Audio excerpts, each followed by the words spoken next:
Heat losses இன் ஏ boiler. So நம்ம பாய்லரில் steam produce பண்ணும்போது அதில் கம்பஷன் சேம்பரில் நமக்கு ஹீட் ப்ரொடியூஸ் ஆகிற ஹீட்டில் வந்து குறிப்பிட்ட ஹீட் வந்து நமக்கு லாஸ் ஆகுது. ஸோ அது எப்படி லாஸ் ஆகுது அப்படிங்கிறதையும் அந்த அதோட ஃபார்முலாவும் ஈஸியாக பார்க்கலாம். Heat carried away by the dry flue gases. So நமக்கு கம்பஷன் சரியாக நடக்கலைன்னா ட்ரை ஃப்ளூ கேஸஸ் உருவாகும். ஸோ அந்த ட்ரை ஃப்ளூ கேஸஸ் மூலமாக சம் அமௌண்ட் ஆஃப் ஹீட் வந்து நமக்கு கேரிடாகவே வெளியே போகுது. ஸோ அது எப்படி வந்து நமக்கு அது ஃபார்முலாவில் இருக்கலான்னு பார்த்திங்கன்னா, எவ்வளோ அமௌண்ட் ஆஃப் ஹீட் வந்து நமக்கு ட்ரை ஃப்ளூ கேஸஸ் வந்து அப்சர்வ் பண்ணுது பை டோட்டல் ஹீட்டு. ஸோ இந்த ரெண்டையும் டிவைட் பண்ணியாச்சுன்னா நமக்கு எவ்வளோ ஹீட் வந்து லாஸ் ஆகிருக்குதுன்னு கண்டுபிடிக்கலாம். ஸோ ஃபஸ்ட் மேலே நமக்கு என்ன கொடுத்துருக்காங்கன்னா வந்து ஃப்ளூ கேஸஸ் வந்து எவ்வளோ ஹீட்டை அப்சர்வ் பண்ணியிருக்குது. ஸோ அந்த அப்சர்வ் நம்ம எப்படி இருக்கலாம்னா வந்து mass of flue gases into heat. So அதான் வந்து absorbing heat of the flue gas. So இதில் அதனால் வந்து ஃப்ளூ கேஸஸ் மாஸ் எடுத்துருக்கிறோம், எம்ஜின்னு எடுத்துருக்கிறோம். ஸோ இதில் சிபிஜின்னு என்ன எடுத்துருக்கோம்னா specific heat of the flue gases. So வந்து அது வந்து ஒரு ஸ்டாண்டர்ட் வேல்யூ நம்ம எடுக்கணும். ஸோ ஸ்பெசிஃபிக் ஹீட் என்னென்னா குறிப்பிட்ட அமௌண்ட் ஆஃப் த இங்கே வந்து நமக்கு ஃப்ளூ கேஸ் இருக்குது. ஸோ குறிப்பிட்ட அமௌண்ட் ஆஃப் ஃப்ளூ கேஸஸ் வந்து நமக்கு வந்து 1 டிகிரி டெம்பரேச்சர் இன்க்ரீஸ் பண்ணுறதுக்கு தேவையான ஹீட் தான் வந்து ஸ்பெசிஃபிக் ஹீட்டு. ஸோ அதை கான்ஸ்டண்ட்டாக எடுத்துருக்குறோம். அப்புறமா ஹீட்டுக்கு பார்த்தாச்சுன்னா நம்ம டிஜி மைனஸ் டி, அதாவது வந்து டெம்பரேச்சரை நோட் பண்ணியிருக்கிறோம். ஏன்னா இது ஃப்ளூ கேஸஸுக்கு வந்து நம்ம வந்து டெம்பரேச்சர் தான் எடுக்கணும். அதனால் இது வந்து starting temperature final temperature minus starting temperature. So minus பண்ணும்போது நமக்கு டெம்பரேச்சர் எவ்வளோ கிடைக்குது. அதுக்கப்புறமா heat loss due to the moisture present in the fuel. So நமக்கு வந்து ஃபாயிலில் பார்த்திங்கன்னா some amount of the moisture கண்டிப்பாக இருக்கும்.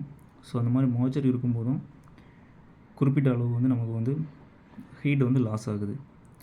ஸோ அதில் வந்து எப்படி லாஸ் ஆகுதுன்னு பார்த்திங்கன்னா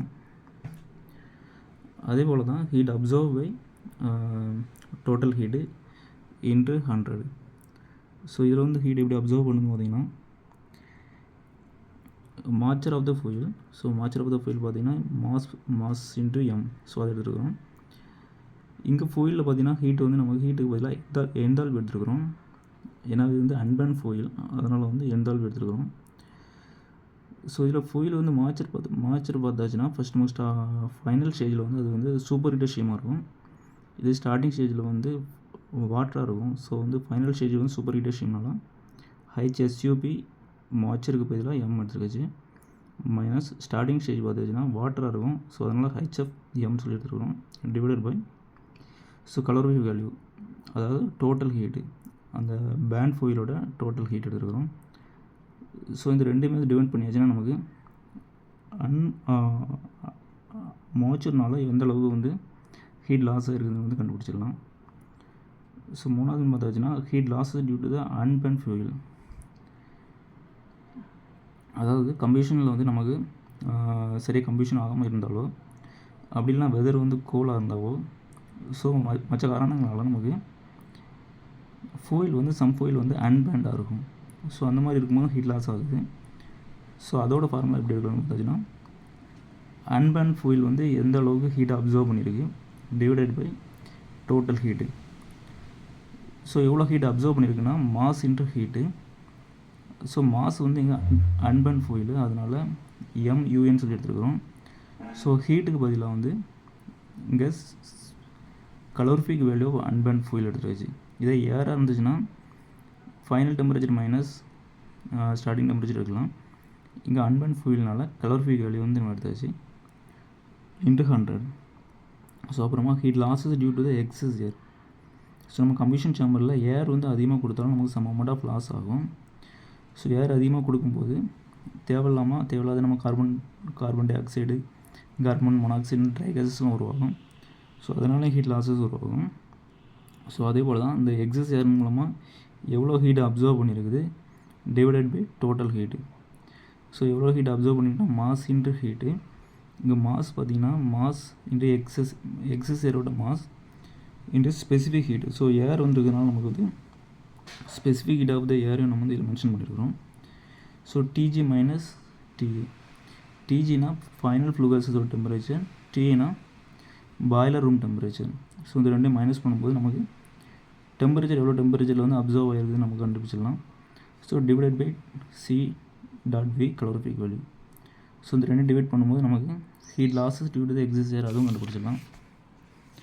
ஸோ அப்புறமா heat losses due to hydrogen present in the fuel. So ஃபியூலில் ஹைட்ரஜன் இருக்கும்போது நமக்கு லாஸஸ் ஆகுது. ஏன்னா ஹைட்ரஜனும் ஆக்சிஜனும் வந்து சேரும்போது ஏரில் இருக்கிற ஆக்சிஜனும் ஹைட்ரஜனும் மிங்கிள் ஆகும்போது நமக்கு வந்து வாட்டர் உருவாகும். ஸோ அந்த வாட்டர் வந்து மாய்ச்சர் தான். அந்த வாட்டர் வந்து குறிப்பிட்ட அமௌண்ட்டாக வந்து ஹீட்டை எடுத்துடுது. ஸோ அதனால் ஹீட் லாஸஸ் உருவாகுது. ஸோ அதோட ஃபார்முலா எப்படி எடுக்கலாம்னா heat absorb by total heat. ஆனால் ஹீட் அப்சர்வ் பார்த்திங்கன்னா மாஸ் இன்ட்டு ஹீட்டு. ஆனால் மாஸ்க்கு பதிலாக நம்ம 9 × mHன்னு சொல்லி எடுத்துருக்கிறோம். அதாவது ஹைட்ரஜன் பார்த்தாச்சுன்னா ஹைட்ரஜன் வந்து வாட்டராக மாறுது, வாட்டர் வந்து ஸ்டீமாக மாறுது. ஸோ நம்ம ஸ்டீமாக தான் கன்சிடர் பண்ணணும். அப்படிங்கும்போது குறிப்பிட்ட mass of steams equal to 9 × mass of hydrogen. So அதனால் மாஸ் ஆஃப் ஸ்டீம் பதிலாக 9 mHன்னு சொல்லி நம்ம எடுத்துருக்கிறோம். மாஸ் ஆஃப் ஹைட்ரஜன் சொல்லி எடுத்துருச்சு. ஸோ நமக்கு இப்போ ஸ்டீமில் தான் கன்சிடர் பண்ணுறதுனால ஃபைனலாக ஸ்டீம் வந்து சூப்பர் ஹீட்டாக தான் இருக்கும். ஸோ HSUB மைனஸ் ஸ்டார்டிங்கில் ஸ்டீம் வந்து வாட்டராக இருக்கும். ஸோ HF இந்த ரெண்டு மைனஸ் பண்ணிச்சுன்னா நமக்கு ஹீட்டு தெரிஞ்சிடும். Divided by C.V calorific value. So ரெண்டையும் டிவைட் பண்ணும்போது ஹைட்ரஜனால் எவ்வளோ ஹீட் லாஸ் ஆகிருக்குன்னு கண்டுபிடிச்சிடலாம். ஸோ ஃபைனலாக பார்த்தாச்சுன்னா unaccounted heat loss. So unaccounted heat லாஸ்னால் இதை தவிர நமக்கு எவ்வளோ ஹீட் லாஸஸ் இருக்குது. ஸோ அதை கன்சிடர் பண்ணுறது தான் அன்அக்கௌண்டட் ஹீட் லாஸ்.